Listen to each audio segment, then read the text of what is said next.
Welcome to a cup of win. And I have Paris with me. And I'm going to let Miss Paris take it away and share her story. So welcome, Paris. Thank you so much for having me. Well, I am Dr. Paris Wright. I am an optometrist who specializes in geriatrics and low vision rehabilitation. So I do a lot of work with visually impaired patients, and that's the population that I serve the most. Visually impaired patients, as in legally blind, as an almost legally blind patient. Geez, you're doing a lot for the disabled community. I have two stigmatisms, and I think that's bad. I think that's bad. I am amazed that you decided to work with that niche. And what made you decide to work with that niche? Well, before I went to optometry school and became an optometrist, I worked in eye care for several years and really fell in love with the quality of life changes that could be made through working with the visually impaired. So it just was inspiring to me. And I thought to myself, if I could help people accomplish their goals and do things in a bit different way and increase the quality of their life through my work as an eye doctor, I would totally love to do that, and just kind of fell in love with doing it. So How cool is that? So, have you ever worked with someone with two stigmatisms? yes, absolutely, absolutely. And it's fairly, I wouldn't say common, but we see it quite often. Patients Okay, that you have do. lots of astigmatism. Yeah. So, is that is I'm asking this for myself, you guys, but you guys get to listen. And is there any way that astigmatism could be improved, or no? Am I at Well, a loss? And no. So am I at a loss and say that? No, there are definitely options for patients that have either small or large amounts of astigmatism, and some of those options include obviously like surgical intervention, right? Laser. They can do lasers to correct astigmatism. You can also have specialty type contact lenses, which includes a choice of either hard contact lenses, a larger diameter, like what they call like a scleral contact lens, or even a hybrid, which is a hybrid between a hard and a soft. And all those things can help with astigmatism. And I have cerebral palsy. Mhm. So they told me, wait, and most of my fan base doesn't know this. They told me way back when that they couldn't do anything for LASIK surgery because my corneas were too thin. So I gave up that. And the last time I went to the eye doctor, they also said the same thing. So when you're talking about stigmatism correction surgery, are you talking about um, LASIK surgery as in laser that you don't need glasses anymore, or as a technology gotten so advanced that now they can correct stigmatisms? So the technology has advanced a lot.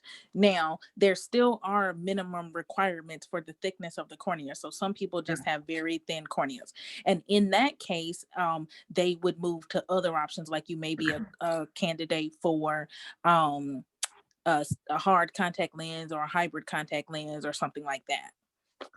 Well, I that's interesting because the next time I go to the eye doctor, I'm going to have to ask about that because I always thought that LASIK surgery, they never said anything to me about hard contact lenses. They never said anything to me about a hybrid contact lens. They always give me glasses. Yeah, well, technology is always changing. There's new options out all the time. And then contact lenses, obviously, you require a certain amount of manual dexterity with the contact Yeah. lens. However, if you have someone that can help you, if your manual dexterity is not great, you absolutely can have someone help you. We actually have patients who, don't have use of their hands, but they're able to get their contact lenses in. I've even seen on the internet from various practices, patients that don't even have hands able to get their contact lenses in using their feet and all sorts of things. So there are options out there for people. I I would have to investigate that because glasses are annoying. So get downright annoying. And so that said, what was your biggest lesson during the pandemic that you learned? Oh, I learned so many things during this pandemic. I am fairly type A kind of person, so I'm always busy and running around kind of. And Yeah. so the pandemic definitely taught me to slow down and appreciate to be in the moment. I wasn't great at that before. And so I have definitely learned that lesson, like to Yeah. be in the moment. Yes. I definitely agree. I I wasn't that great at being in the moment, and so the pandemic has also taught me to be in the moment as well. And what is your biggest thing you want to do after this pandemic monkey business is over with? So I am looking forward to traveling with my family again. We like to take road trips, so I'm looking forward to that. And then visiting some family that we haven't been able to see over the year. Ah, yeah, that's a good one. That's a good one because families, my family and my family included, has been separated over the year, and we've been separated a little bit longer than that, but um, it's been a challenge. It's Yes. been a challenge. So if you had to meet anyone dead or alive, who would it be? I would say I would probably meet former President Barack Obama. I think that that would be an amazing conversation to have. And I would just love to pick his brain about different things and his perspective because every time I see him in interviews, I'm just enthralled with the way that his mind works and the way that he thinks about things. And would it be more the Black Lives Matter movement, or would it be political, or would it be science, optometry related that you would ask him questions on? I'm just curious.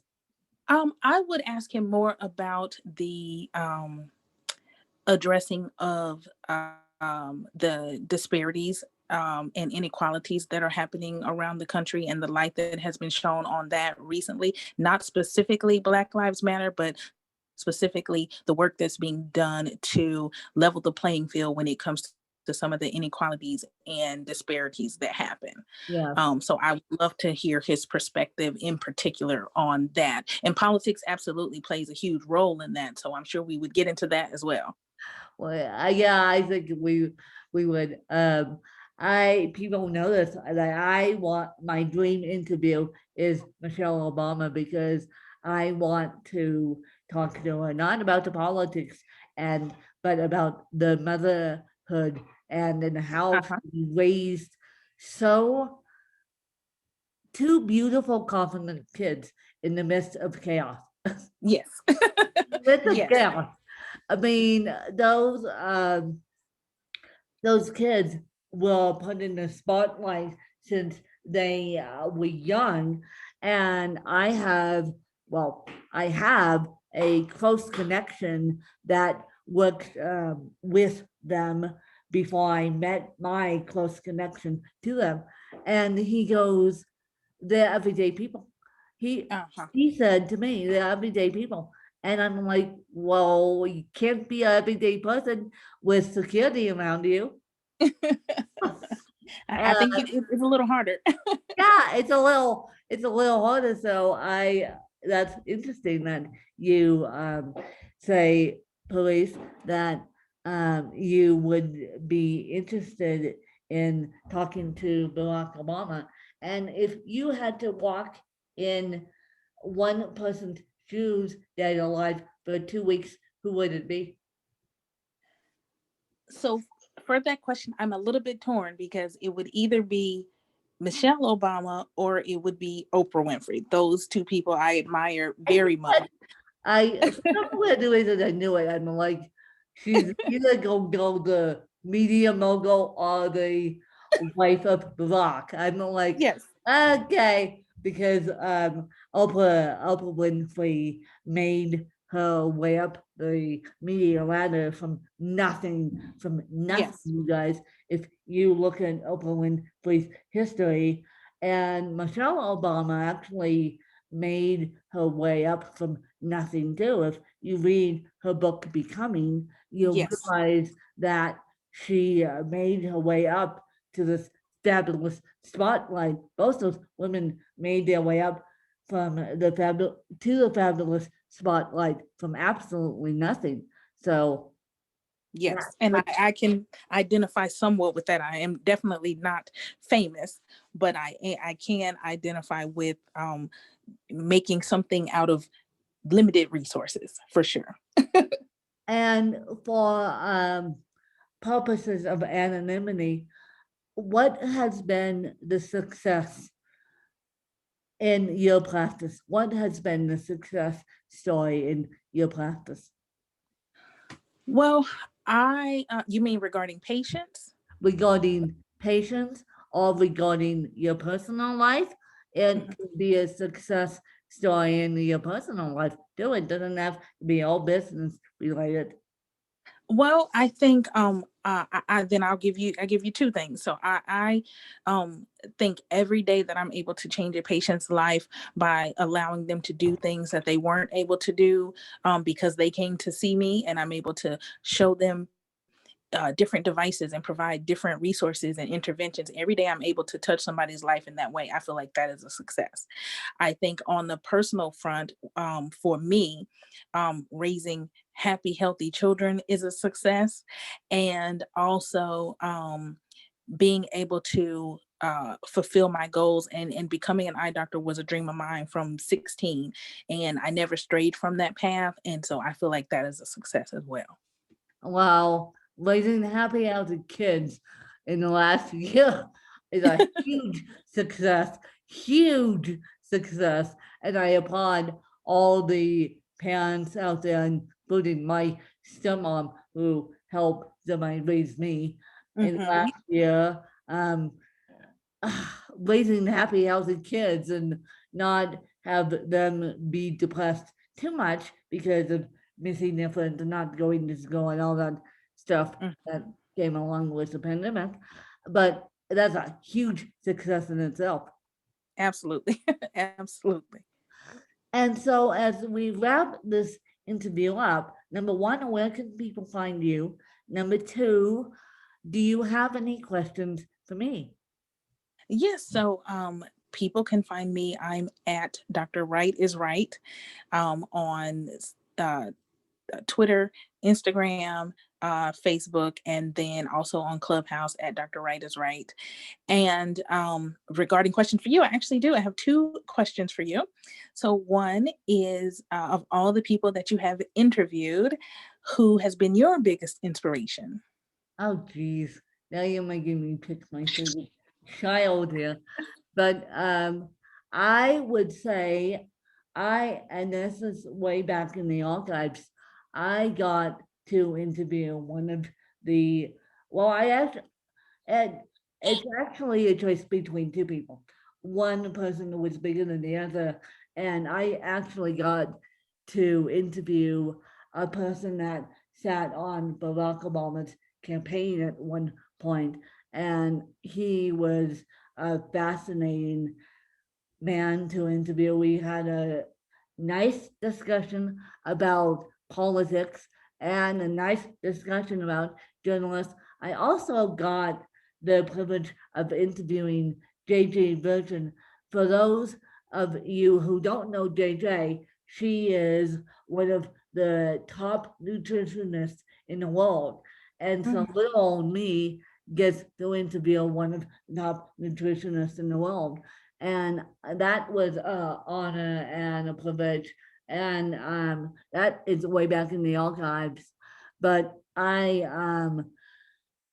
Bill Trezevant is one of my favorite interviews. Also, J.J. Virgin is one of my all-time favorite interviews because little me didn't think I was ever going to interview uh, a person of her caliber in her field like that. And so if you want to go hear that, go back and look in the archives of that, you guys.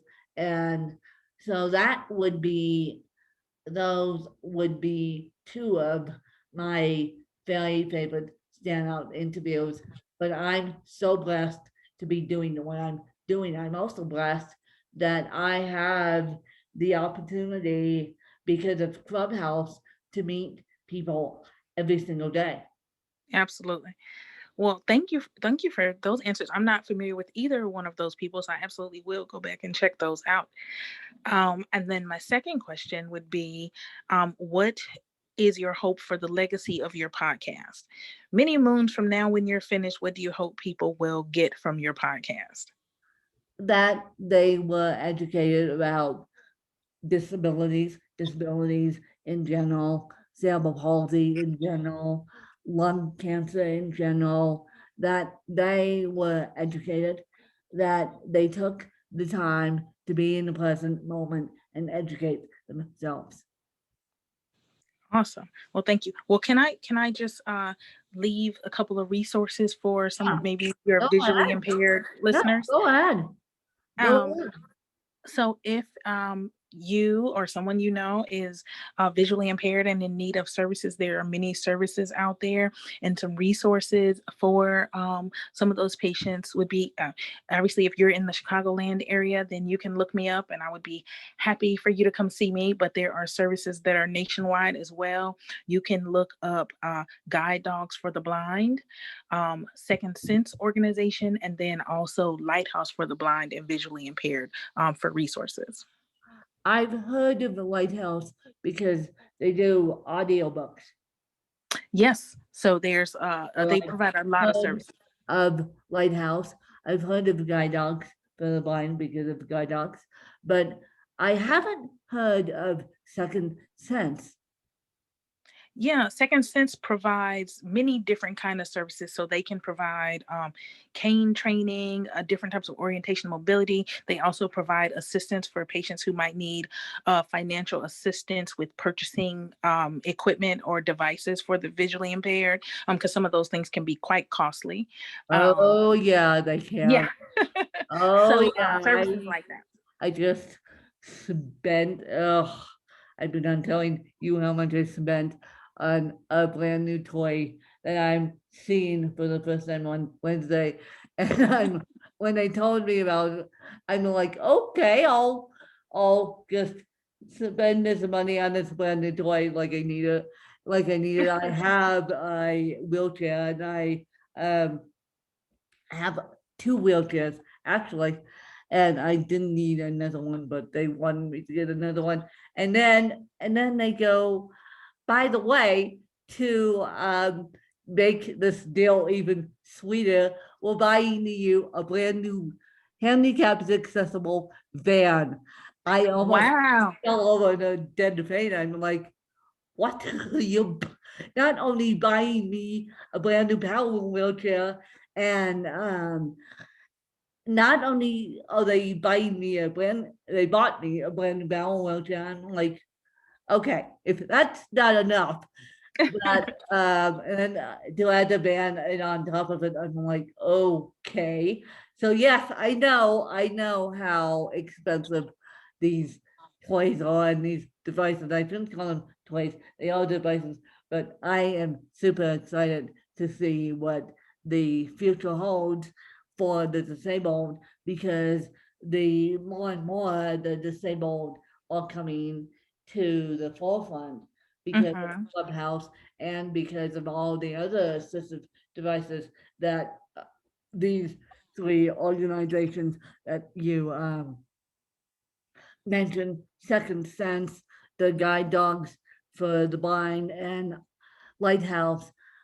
More and more disability awareness is coming to the forefront because of um, people like you, people like me, all these nonprofits that deal with the disabled. Absolutely, absolutely, and I'm happy to be of service. So, Right. I'm glad to be out there serving that population, and so I plan to do that for many years to come. Yeah, well, many years ago, and hopefully, hopefully, when this monkey business is over with the pandemic, I'll make it out to Chicago, and maybe we can see each other in person. I plan to meet all my Clubhouse fans now in person eventually when all this monkey business with the pandemic is over. Well, I would love that. That would be great. We'll And go have so, some good Chicago pizza. yeah, yeah, no, I can't wait. I can't wait to travel again myself. I'm doing a little bit of traveling just because I have to, but I can't wait to fully travel again myself. And this has been the longest stint that we all been home, and I know it's getting very, very, very, very extremely depressing on people, but we're doing a good job on Zooms. We're doing a good job on Clubhouse, which has now come at the perfect time. Well, we seem to be doing a good job. Anyway, I hope you guys enjoyed another fabulous episode with Police, and I will catch you guys later, and I hope you guys enjoyed another fabulous episode. Thanks to you guys. Bye, you guys.